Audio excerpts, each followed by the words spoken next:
I don't want to scare anyone, but I'm going to give it to you straight about Jason. We have such sights to show you. Oh, God! No! 15 years ago, I was told there was nothing left. No reason, no conscience, no understanding, and even the most rudimentary. The book disappeared. Welcome to Fright Night.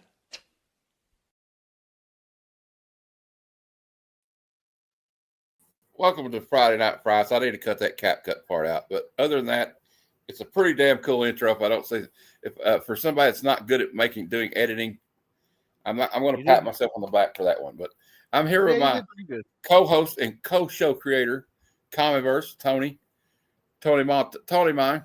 How you doing? He's got his Captain Spaulding shirt on, which I love. I got my Halloween prop knife still with me just because you never know what we'll go bump in the night. But the problem with this one is with Freddy Krueger, he's in here. So I don't know that this will help me. What's up, Mark? Well, I've got my props put up, but I've got my real blades right over there. All right. And we got Mark's genre mixer in the chat. How you doing? Katana's here. Hey, Katana. Hello. Hey, from Tim. Indiana. Hello from Kentucky. He's my neighbor. He's in Indiana. Yeah. That's my buddy Tim from Indiana. He is a horror aficionado, and A Nightmare on Elm Street is one of his favorite movies. So hey, there's my friend Callie Comics. Callie, how you doing? He's got this great little thing we've been doing for the Black Order Comic Club, which I'm a member. I'm not a full member yet, but I'm like a like a prospect. I'm not a full patch member yet. I'm a what do you call it? Like what they call it in the Hells Angels when you try to join. You're a prospect. Yeah, I'm a prospect. And we've been doing all these cool hashtags. We just got through doing the 13 Black Days for the Black Order Comic Club, and it was doing something today. I got to upload some more stuff today, but I've been having fun with it. They actually took this Kentucky boy and put him in there. Oh, hey, look here, Mark's genre mixer. He's also in Indiana, in Northwest Indiana. So there you go. You know what? He's not that far from Tim. Yeah, and honestly though, depending on what part of Arkansas, it's not that hard to get to Arkansas from Tennessee, which is connected to Kentucky. So technically, it's like a 6 degrees of separation, right? All right, we're all connected. We're all connected somehow. And you know what? The great YouTube kind of connects us all anyway. And Tony, I figured out what was wrong with my internet yesterday. If you saw, I was struggling, and I had to use my phone on a comic lounge yesterday. But I figured out what it was. I hadn't cleared the cookies and the cache on here in a long time, like 9 months. So, we got Metal Elf here too. That reminds me, I got to do that very same thing. Katana pointed out that this is the happy 41st anniversary of the original Nightmare on Elm Street this weekend. So I didn't know that. So this is like a happy accident, to be honest with you. I watched this during October because I went on this horror movie, fest. So I was ready to do it. I didn't have to rewatch it. So I was like, I don't have to do any more homework. Oh, Under the Cowl of MS is here. Kirby, I need to get up with you. I'm still looking for the books you claimed like months ago, when you told me to hold them. I know they're around here somewhere, but the move. But we'll work it out, or I'll send you the. I don't know. We'll work it out. And Mom's going to start working on your cover soon, so I'm trying to get it out to you. I know this is not the show to talk about that, but I'm going to talk about it anyway because we can. And if nobody doesn't mind, to go check out my video. We did an interview with the writer of the Kickstarter called Dime Store Detective, which is a really interesting story. I encourage you to check out his Kickstarter. It's called Dime Store Detective, and it's got some pretty reasonable choices, options for backing it. And I edited out the part of Comic Lounge where we interviewed him. It's about 30 minutes. Check it out. All right, don't worry about it. Yeah, Horror Fest was badass. Oh, here he is. I was kind of trying to buy time for this man. It's the man, the myth, the legend. It's Adamantium Blade Comic Collectibles, aka Big Jeff. Big Jeff. You didn't miss anything. You didn't miss anything. Okay, I got we got this is the first episode right here. The number one, the first issue, first episode, debut of Friday Night Frights. I'm going to give all credit to this man next to me. He is the horror film guru. Well, both of you are. And Tony came up with the name for this show, and I was having so much fun with the Halloween month we just had that we just had to continue it. It's just not, there's no way why we couldn't continue it. And of course, tonight we are reviewing the 1984 New Line Cinema release, directed by Wes Craven, A Nightmare on Elm Street. And you may know Wes Craven from his classics, Serpent and the Rainbow, Last House on the Left, and of course the Scream franchise, and obviously Nightmare on Elm Street. And it has a very good-looking young cast in this film. Here they are in all their glory with, there we go with Johnny Depp. There's Heather Langencamp, and I can't remember the other guy's name. And here they are. I like this picture right here. Yeah. I was going to say the blonde girl in the driver's seat. Sorry, man. I'm sorry, man. I was just going to say the blonde's name is Amanda Weiss, and I can't think of the guy's name, but he's in some other movies. There's Amanda. And, of course, this was Johnny Depp's film debut.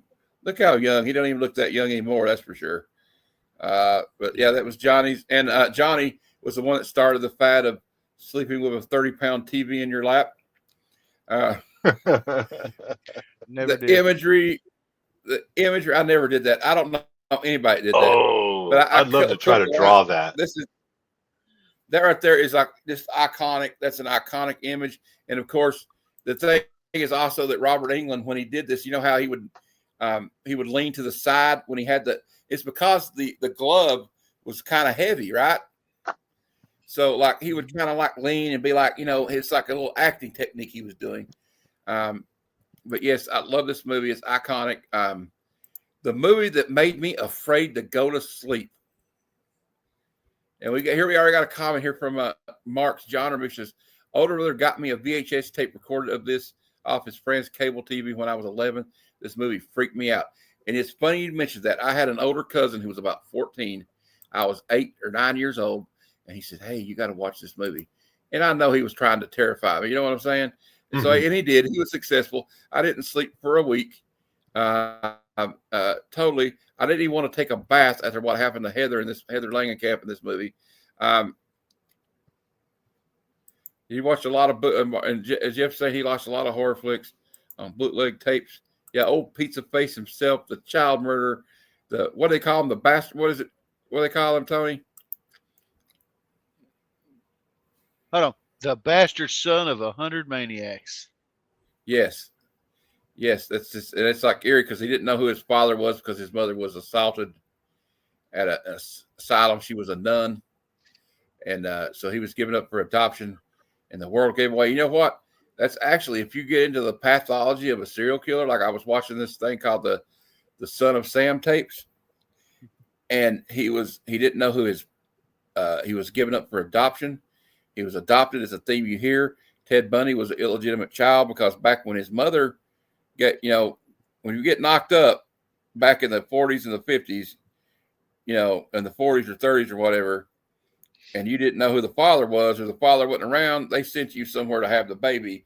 And then your parents raised it and they called you its sister. So, all right, we got that kind of situation going on. I don't know why that's a reason that turns people into that, but, Freddie's face was based on cheesy pizza. But anyway, I got some factoids here. I do want to point out, I'm just going to point out one thing. We didn't know who his father was, but we did find out in Freddie's Dead that his stepfather was Alice Cooper. Oh, that's right. I forgot about that. That's right. I forgot about that. Alice Cooper, he shows up in a lot of these movies. He was in Prince of Darkness.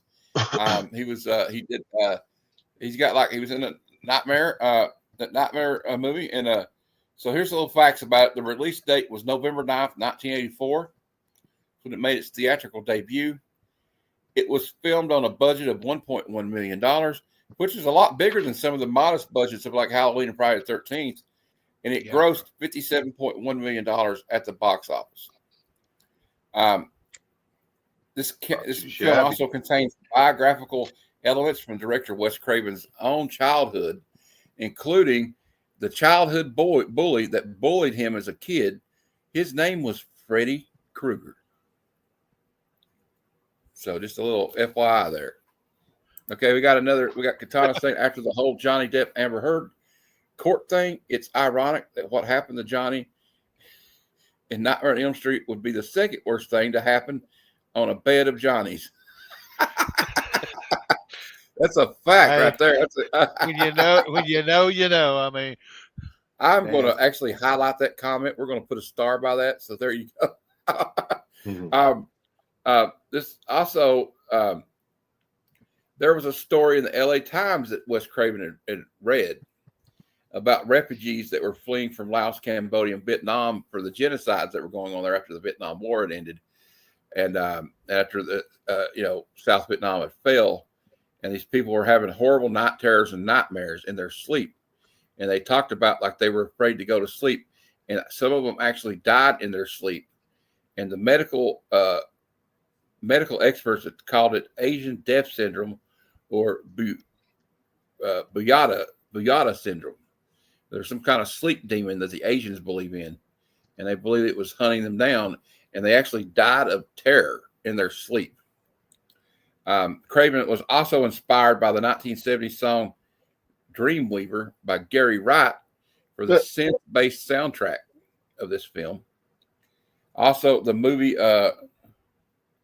this movie's also got a tribute to his student film that he made in film school in 1968, which was filmed on Elm Street in Potsdam, New York, which was supposed to be like a spoof or satire of the old horror films of the 50s and 40s and 30s. Also, another little fun note, the director and creator of Friday the 13th series, Sean S. Cunningham, who had worked previously on Wes Craven's 1970s film Last House on the Left, was a second unit director for a lot of the last scenes in this film. Also, in the scene where Nancy is trying to fight to stay awake and drink coffee and have the no-dose pills and stuff, on the TV, you can see Evil Dead clearly playing on the TV. Also, in turn, you can when Ash in Evil Dead 2 goes into the tool shed to get the chainsaw, if you look closely, you will see Freddy's glove hanging up on the wall in the tool shed. And also, there was 12 frames from Tina's death scene with the blood and everything. They had to cut like 12 frames out of it, or that New Line was probably going to axe the film. Damn. Also, in the scene when Johnny Depp gets sucked into the bed and all that geyser blood shoots out, they actually used 500 gallons of fake blood for that one shot. And of course, if anybody knows anything about the human anatomy and physiology, there's no way you got 500 gallons of blood in your body, but it looked cool on camera. When Johnny Depp was actually not slated to audition for this movie, he accompanied his good friend Jackie Earle Haley for his audition and ended up being cast as the character in the film. And oddly enough, that like in the 2000s, Jackie Earle Haley went on to be cast as Freddy Krueger in the reboot. And what else we got here? There's another. Also, the reason that Freddy Krueger his sweater is green and red is that Wes Craven read an article in Scientific American that said the two colors that were the most clashing colors to the human retina were green and red. That's true. Yep. Sorry, Christmas. Yeah. And it also says that he wrote this film in 1981, right before he started directing Swamp Thing. So,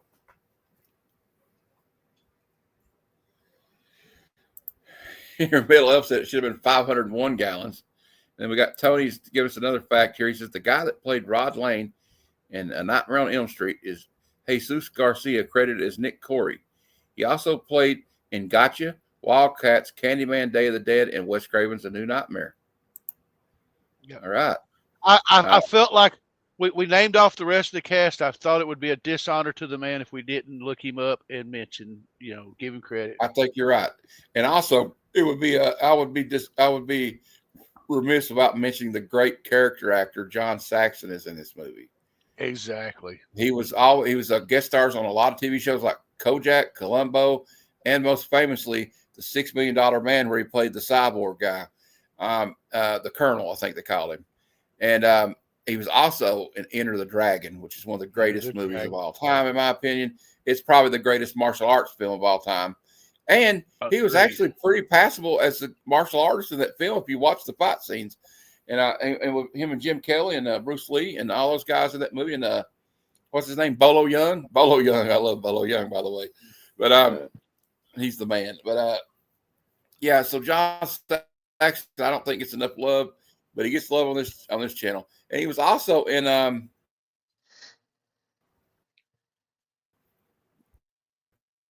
the Clint Eastwood Western. Remember the Joe Kid? He was in.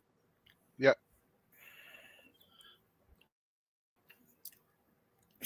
I'm almost out of breath after all that. All right. What we're going to do is we're going to go around what we always do. And I'll start with Tony, and then I'll start with Tony this round, and then we'll alternate, who we start with. So what are your overall feelings and vibe of this movie? Like, I mean, how do you think, did you think they accomplished what they set out to accomplish? And I'll start with you this round, Tony. Oh, most definitely. I mean, I love this movie since the day I watched it. Yes, I mean, I was 11 years old when the movie came out. Now, of course, I probably didn't watch it till it came out on video cassette and rented it from from Tim's aunt's video store. But I mean, I loved Robert Englund because I had seen Robert Englund. I didn't know it then because Freddie just really did the visuals scared the hell out of me. But my mom had to remind me because she, I'm not keeping up with actors' names when I'm 11 years old. But she said, that is the guy that played Willie.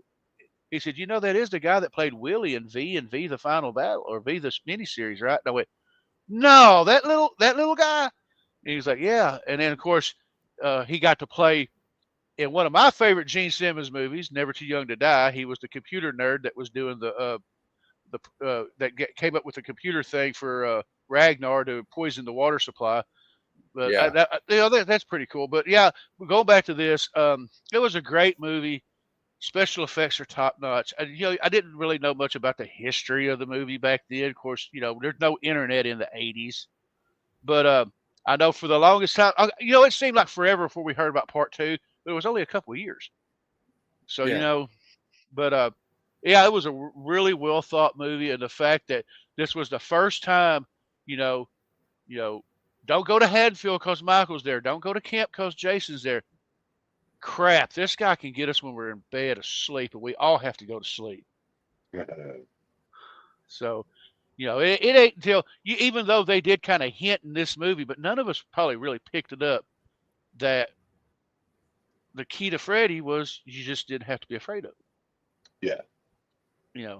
They really emphasize that later on in the movies, even though Johnny Depp does talk about was a tribe or something that used something called dream skills, stuff like that. But it was pretty cool. Yeah. I'm all right, shut up now. Jeff, what are your overall thoughts of this classic horror film? I liked it. I didn't like it as much as the original, but that's holding it up to a high standard, Well, this is the original. I thought. Yeah, this is the original. Oh, I thought you guys were reviewing part 2. No, we're reviewing part 1. Oh, well then, yeah, then you know how I feel about part 1. No, I think it was awesome because it was something that was brand new to the horror genre. Now, yeah, it's a slasher film and all that, but like you said, this guy's coming at you in dreams. That if you're terrified and afraid, the injuries and death and murder can occur in real life. And I don't want to jump right to this and spoil it because I know it's a big part of this movie. But that scene with Johnny Depp getting sucked through that bed that blew my mind when I was a kid. It just absolutely blew my mind. And And it's probably one of the most memorable scenes in the movie. yeah, exactly. That's why I'm Agreed. kind of shooting my load here, highlighting it right in the beginning here.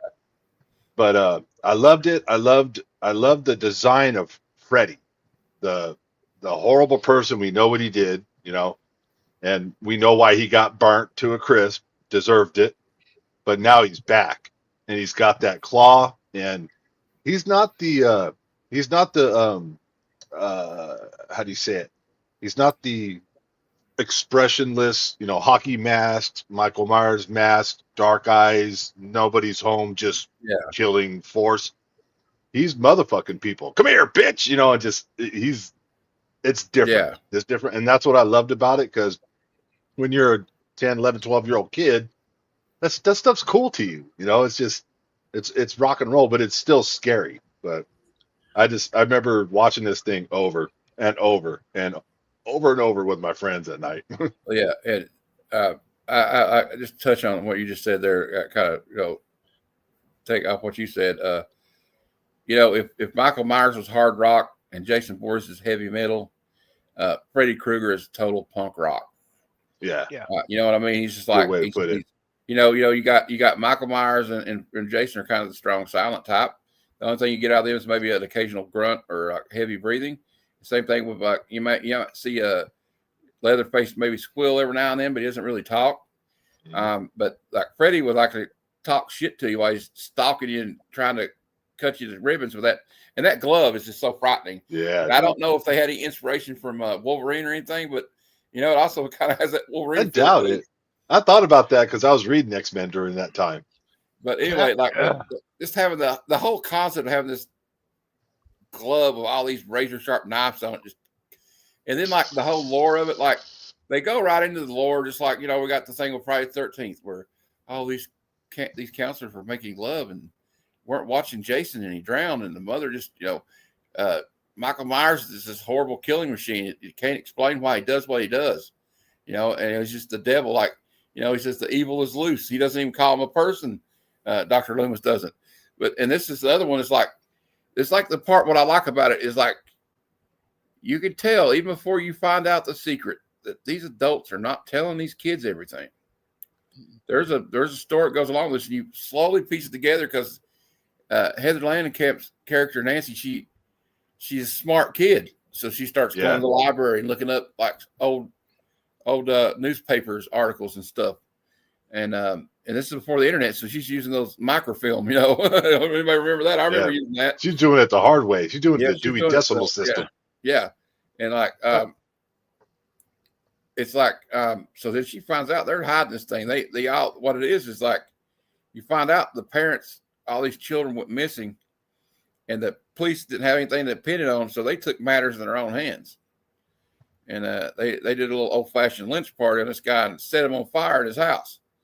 Yep. And spoiler alert, but if you haven't watched this movie and it's been out since 1984, then I don't know what to tell you. And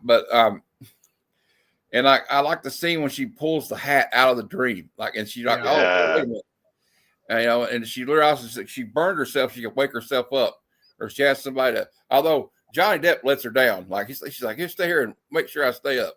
Dude should have drunk some Jolt Cola or something. I think they had Jolt Cola back then. Yeah, they did. But anyway, I could have stayed up. I'm a night owl. She would have been safe in me and Jeff's hands because we stay up very late. But anyway, just the whole aesthetic, let's just look at this. Go ahead, Tony. No, I was gonna say, I want to point out one other thing I should have pointed out when I was talking about it.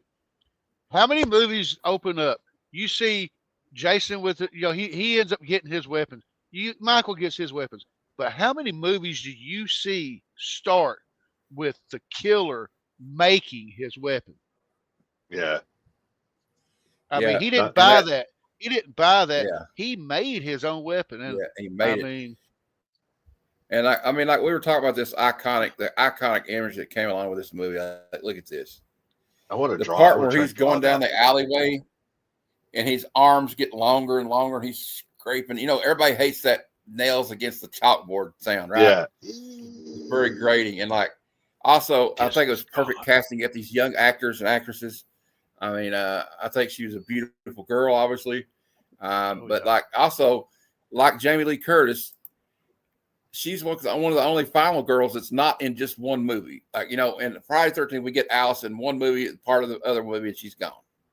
But with this one, you have a girl that starts knowing. She even shows up in part 3. And like I kind of like that, like a reoccurring character type element. And I just like it. I'm not going to ramble on about it forever, but I could talk about it forever. Okay, we got, let's see.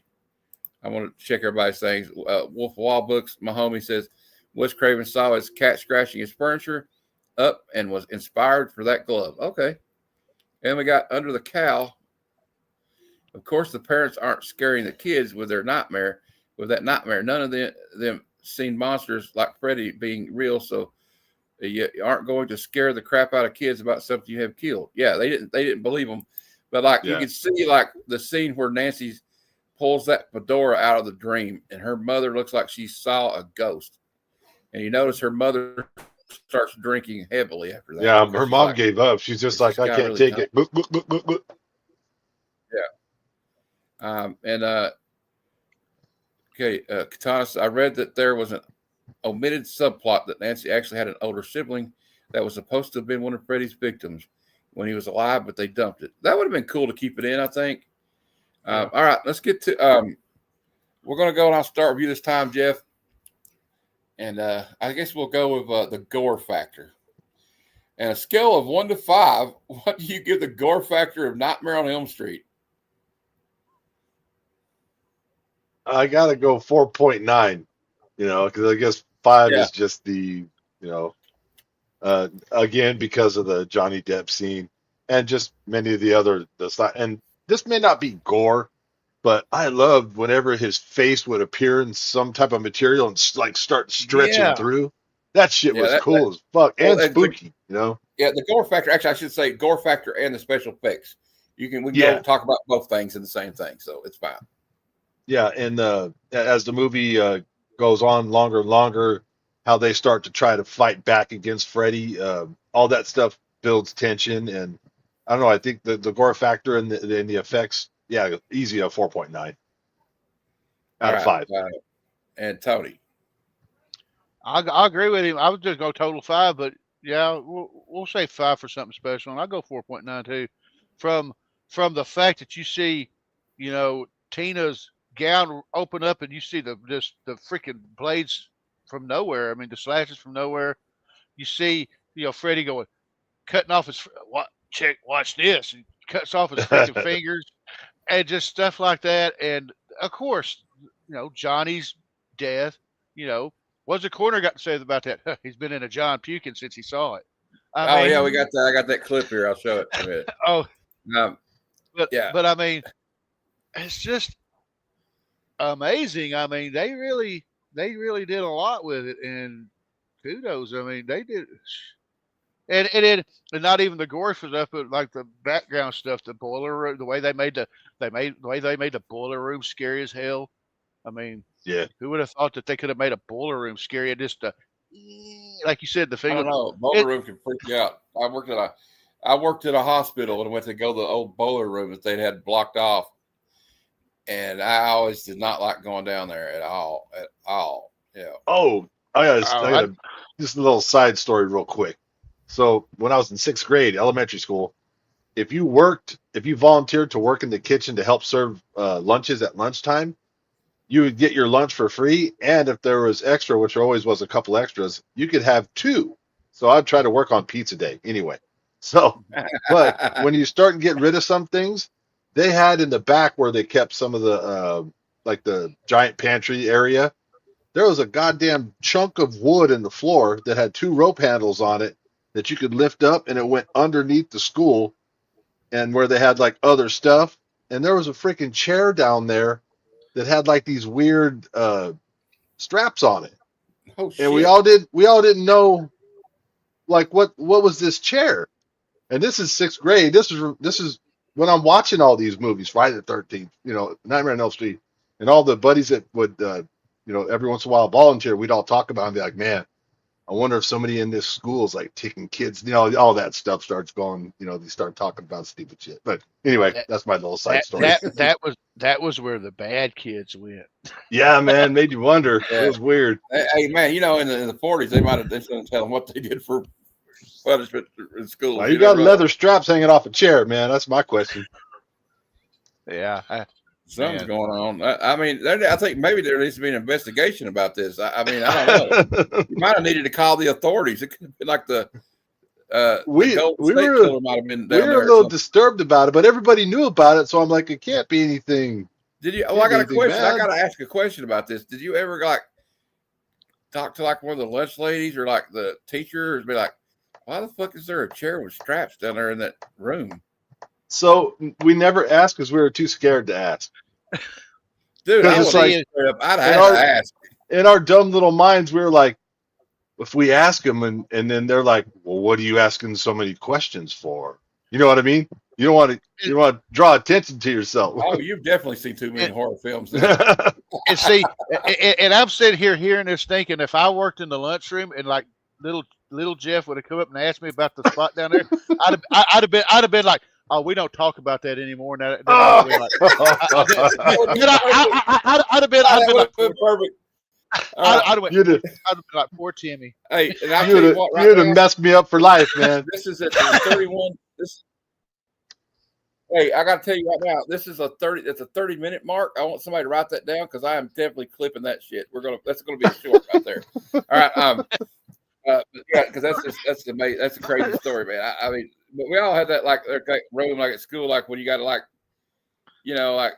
do something like that. And there's always I had to go to this old school in grade school, and you have to do something like, oh, you need to go in here and get some more chalk or dust these dusters out. We used to use chalk, and there was like a room like that. I'm like, and there's like a bunch of like desks in there from like the 1940s and stuff, Yeah, just weird stuff. I'll say so. You give it a 4.9. I give it like a 4.9 on the Richter scale too, I guess, because man, it's that one scene. I mean, they use like 500 gallons of fake blood just to kill off Johnny Depp, and also just like the makeup for Robert Englund's face, man, that's great. And there's the other scene where he's like got her mother's face. I'm going, come on, let me in, honey, let me in, and it kind of freaked me out. And then the effects, the part where she's running up the stairs. Here, I'm gonna play this. She's running up the stairs trying to get away from Fred, and and then the part where Tina's like going up the wall, which is the same thing they did to Joe Beth Williams, is they use the room rotates, right? And Fred Astaire, they did it for Singing in the Rain or one of the movies, and it makes it look like you're going up the wall. Like here's the one I'm talking about, like her mother's face, which has got a leather face Ed Gein kind of vibe to it. Help me, please. Save me from Freddy.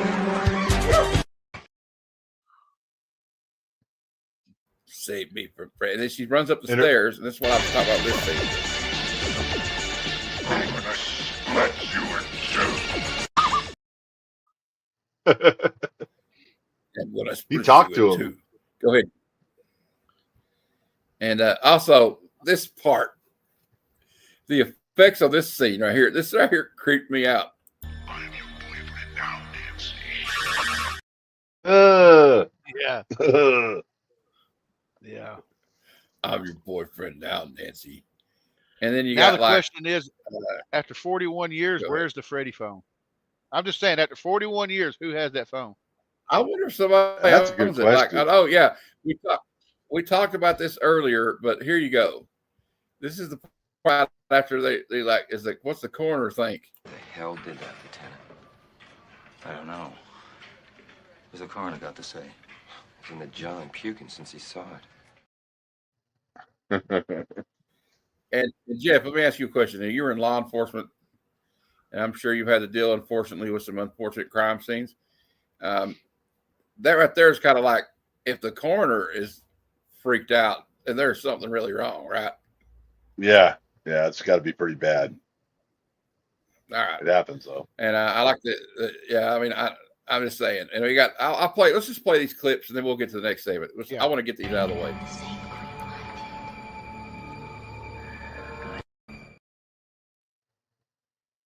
Okay, that one wasn't that great, but all right. I tried to get them real fast. I forgot to do my homework. Oh, I believe anything is possible. I like that That was part right where at the end. like that convertible top. Yeah, that I don't know what's up with all that fog. They must have had a bunch of fog machines in there. Who do you think you are? Whoever you are. I always thought she was pretty. Here we go. Come to Freddy.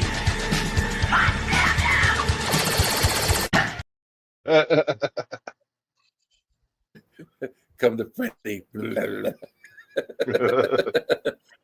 And here's another good one.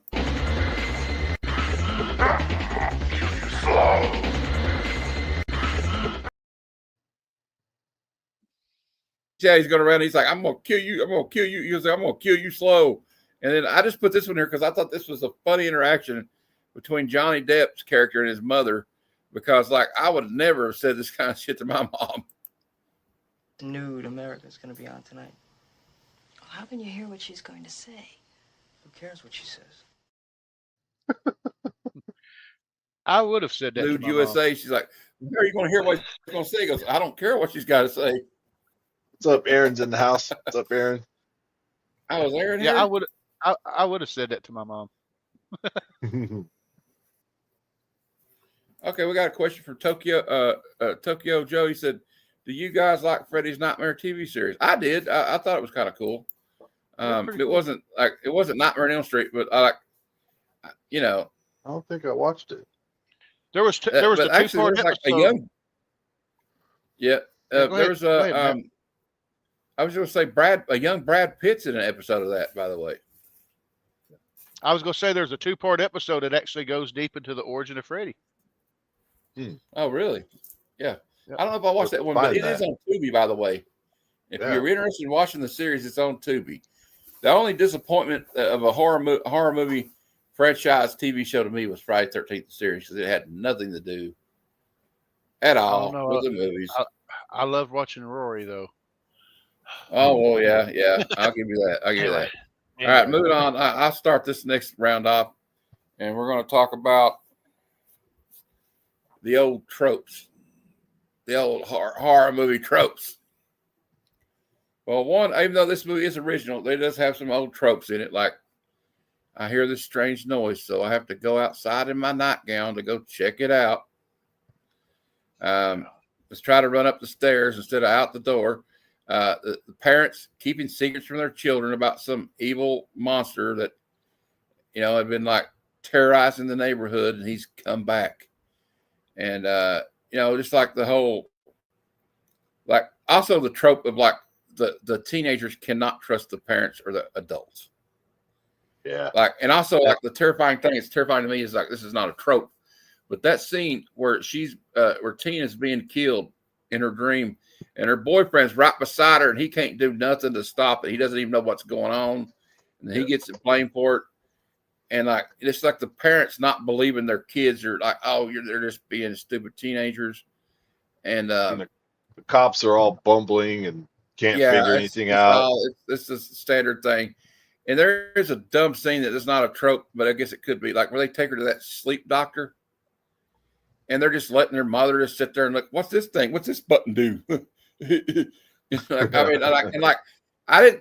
think they had technology like in 1984 where they're watching the monitor. He's like, oh, she's getting ready to go into this REM sleep now. Yeah. Like you, Rick, really know that. I mean, come on. Yeah. But so that's kind of like a little out there to me. And like, but yeah, and then like they basically make her a prisoner in her own home, like at one point. Another trope was Heather Langencamp's character was the daughter of a law enforcement guy. Yeah. It's like in one of the Friday 13th and just like one of the victims in Halloween. And the other trope Halloween was too. like, oh, this girl's crazy. I don't want her hanging out with our son anymore. Like when Johnny Depp's parents are like, yeah. And like they got her locked in there. Okay, we got Katana has a trivia question, I think. What trivia? Wes Craven really wanted a happy ending to the movie, but New Line Cinema CEO Robert Shea wanted a final jump scare at the end, much like Friday 13th, which is what ended up in the movie. Okay. Well, Go ahead, that CEO, he knew what's up. He's like, we're gonna leave this open ended because But because the when problem when with they that to me drive was, away, the ragtop comes up, and it's the Freddy green and red stripes. I know, but the only thing that bothered me about that was that would be fine if you were in the next film going to explain what happened to them. Yeah, Because, I mean, I don't know, because in Heather Langencamp's character comes back in Dream Warriors. Yep. And like, I'm sorry, like I talked to Cliff about this last night.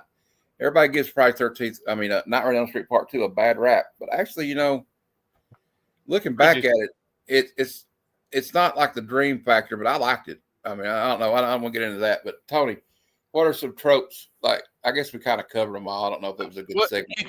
You covered most of them. I was thinking one trope, like we said, the mom is apparently she's a functioning alcoholic because apparently I could only naturally assume it might have been what they did to Freddie that might have turned her to a functioning alcoholic. I mean, if they would have put in the angle like Tim was talking about with the older sibling, that could have been, but they didn't do that.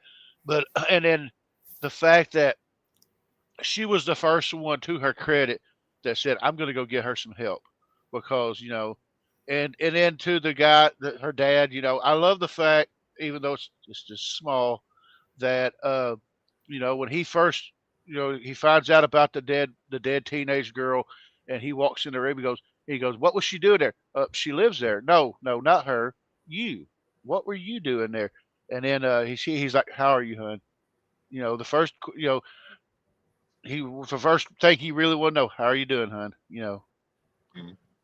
And then I love the part, and that just ain't got nothing to do with tropes, but actually it may. I love the part, and it's one of my favorite lines from the movie, and it's in the trailer where he's arguing with Nancy, talking about Rod Lane, going, he went into a room with a girl who went in alive and came out in a rubber bag.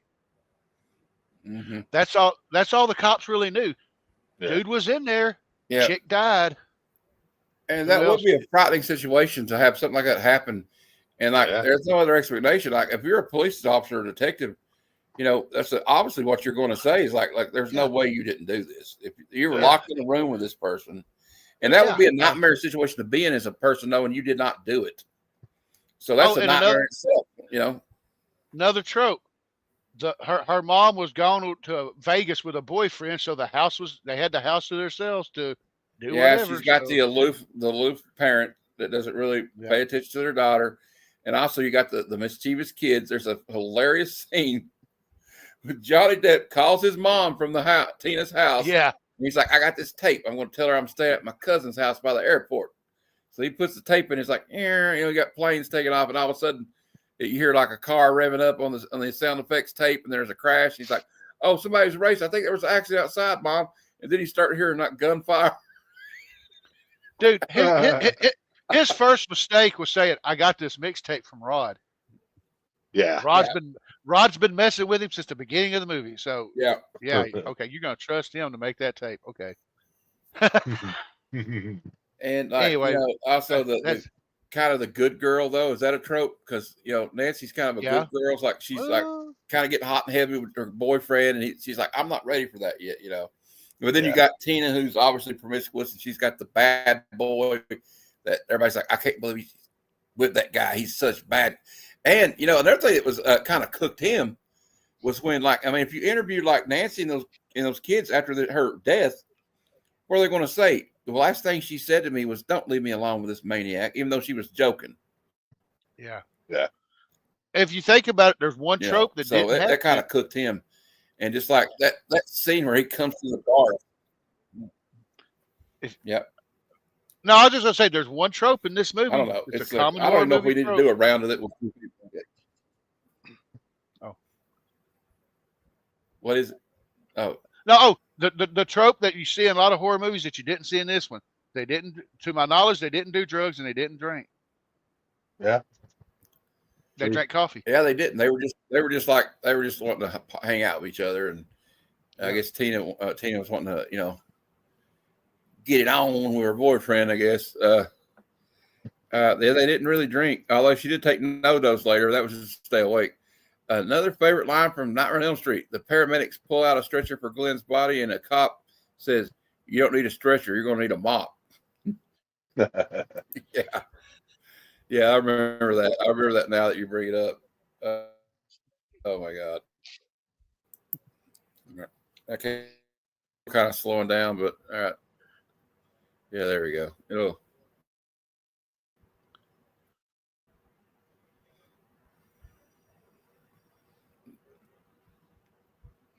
All right. Okay, I'm back. I think. Okay, so I guess we're just going to give our final thoughts on our rating. If it's okay with you guys, this has been a great show. I think we've also there was a funny story before we give our review that Robert Englund said, like, he has to sit there for hours put this makeup on, and the makeup artist she gave Heather Langencamp and Johnny Depp and the other younger actors, and because he was older than them by a little bit, these mini little battery operated pink fans to cool them off, and he didn't get one. He's like, I got kind of pissed about that. I was pissed, like, why they get this picture? I don't get shit. I got all this damn shit on my face. And he kind of said, you know what? I'm not going to complain. He said, I'm going to use that in my character.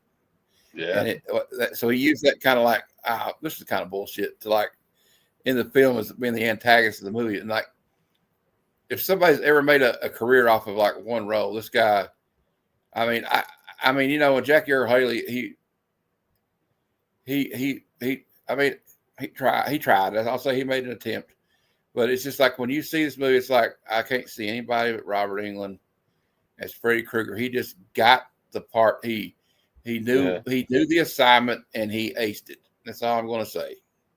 Yeah. And I guess I'll just tell my rating. I give it a 5 out of 5. I'm sorry.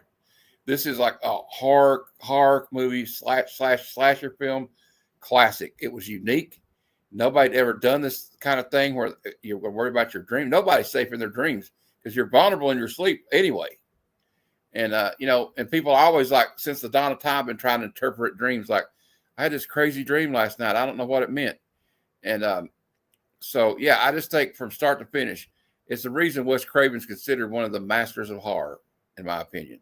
And it's not just this movie. It's in a lot of movies he's done. And sadly, he passed away a few years ago. But he'll be missed. I mean, he even helped reinvent this genre in the 90s when it was all but dead. So yeah. I don't know what else to say about this man. And also, if it wasn't for him, we wouldn't have Sean S. Cunningham, who created Friday the 13th, because he worked with him. So, and from what I hear, he was a pretty cool guy. So I'm going to give it 2 thumbs way up, 5 out of 5 for me. I'll let you guys go. And Tony, go ahead. Well, you pretty much said it to me. Wes, he did real good with the Last House on the Left and The Hills Have Eyes, which were great movies. And then, to me, this is just a mastercraft of horror storytelling. It is perfect on everything, because back then in '84, you had the slasher clones coming out, and everybody's like, everything's unoriginal. And Wes Craven's like, hey, check this out. And he made a Nightmare on Elm Street, and they're like, whoa, man, I never thought of that before. And it is. I always think it's interesting when you hear the backstory and you find out, like, where he took the elements from his childhood and stuff, and he did some research about dreams, about the Indonesian kids and stuff like that. So that's pretty cool. And it's like he knew what he wanted to do. My only thing is I wish we'd have had more Nightmare on Elm Street movies made with Wes Craven, except for 1 and 7. Yeah. But just imagine a full Freddy Krueger series where Wes Craven had done every one of them. Man. He was supposed to have done 3, but something didn't work. But that's a tale for another time. This was the start. This was not. It didn't. Yeah, it didn't start the trend, but it continued the trend of the bad guy being the most popular character. I know what you're saying, though, Tony, because but the Wes Craven, Robert Englund, that tandem and the folks involved in that movie, I agree with what you say. you take one or the other out or whatever, and you're not going to get the same product. And I'm with you. If they could have stuck together, that's like having a great band that you love, and the singer or the guitarist leaves. You're like, oh, shit. Somebody comes back in and it's all right, you Yeah. know. It's like Lennon and McCartney. But even It's like, though I hey, said it's like that, it's like Lennon and McCartney, Page and Plant. You know what I Kiss, mean? Jagger and Kiss, Yeah. Kiss is a prime example. Yeah. When Ace left, that anyway. But no, but I will say, you know, yeah, like I said, agree. it'd be nice if Wes Craven would have did that. But I mean, come on, Nightmare on Elm Street 3 is my favorite movie of the series. Well, 1 being the first, but 3 being Yeah. my favorite sequel. But yeah, I give it a 5. I love the movie, top notch. I mean, Robert Englund was already starting to become a star because he played Willie in V, and he got a little momentum. But freaking Freddy Krueger put him on the map. Yeah. And then he went and played the Phantom of the Opera. He was in 976 Evil. He did all these other horror movies. Oh, yeah. He was in D. Snyder's Strangeland, Yeah. playing a guy that wanted this sick son of a bitch put. You know, he played the opposite.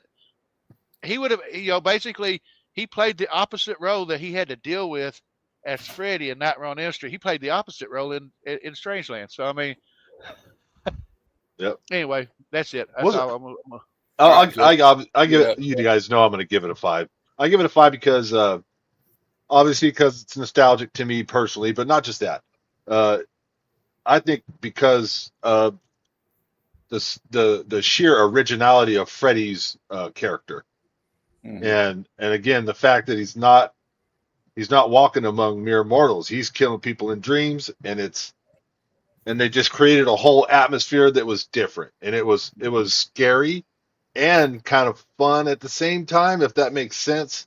But and the glove and his burnt face and just it all just, to me, it was perfect. So I give it a 5. It was a perfect storm. Yeah, perfect storm. That's been the show for tonight. Next week on it'll be on Tony's channel, Comic-Verse, next week. And Tony, why don't you tell the people what we're going to be reviewing next week? Well, before I did that, I kind of put a thing in there to ask the chat how they would rank the movie. Okay, everybody, make your comments. What do you rank it? 5 out of 5 in the chat. Hey, everybody, let us know. I want to ask you two real quick. Back in the VHS days, when you're wandering down, you know, Hollywood Video or Blockbuster or your local mom and pop, and you're looking at covers, what was that old horror? It was old, like, scary horror movie, and it was the guy sitting in the electric chair. Shocker. Shocker. Wes That's Craven. it. Okay. That was Wes Craven's How Shocker. can I not? Yeah. How can I not think of Wes Shocker? Craven as Jesus. Brain fart.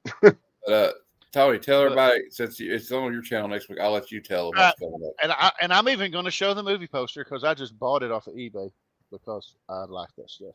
Nice. So next week at the same time, we'll be talking about the 1979 classic from Don Coscarelli, Phantasm. Hey. Nice. This movie stars Michael Baldwin, Bill Thornberry, Reggie Bannister, Cat Lester, and the gone but not forgotten legendary Angus Scrimm as the tall man. It's going to be fun. Talk about some stuff. I mean, just beefing up for the show. I'm learning new things every day that I didn't know. I mean, and here's the thing. I'm not dissing, you know, we always talk about Halloween. We always talk about Nightmare on Elm Street. We always talk about, you know, Jason and all them, and that's cool. It's cool. But Phantasm to me is just one of those series that I've always loved. For some reason, I love all the movies, and it just doesn't get talked about enough. I love this movie, and you're going to see that next week when we talk about the first one. And if you want to watch it and join in the chat on the panel, it's on Tubi. It's on the Roku channel. You can get it on streaming services if you want to buy it. It's out there. And that's it. Yep, that was another one I rented just because of that little ball with the blade sticking out of it and that dude's scary looking face. I was like, yep, I'll take that. Dude, I've always wanted one of those freaking spears, and Yeah. the cheapest one I found is $300. Oh, cool. We got a monsoon going on out here. But I guess I'd like to thank Tony and Jeff for joining me for this. It's been a real. We got some more comments coming in. Let me. We had Under the Cow. First off, he said 4 or 5. 3 gets a 5 of 5 for me as well. Aaron said, "Great show, thanks, Aaron." Katana said, "To me, the original Nightmare on Elm Street is a 5, as if part is a 5 as is part 3 Dream Warriors." Yep, I agree with that. I love Dream Warriors. But I'm going to tell everybody. I'll give you a little advice before we go away here. 1, 2, Freddy's coming for you. 3, 4, better lock your door. 5, 6, grab your crucifix. 7, 8, gonna stay up late. 9, 10, never sleep again. Welcome to Fright Night.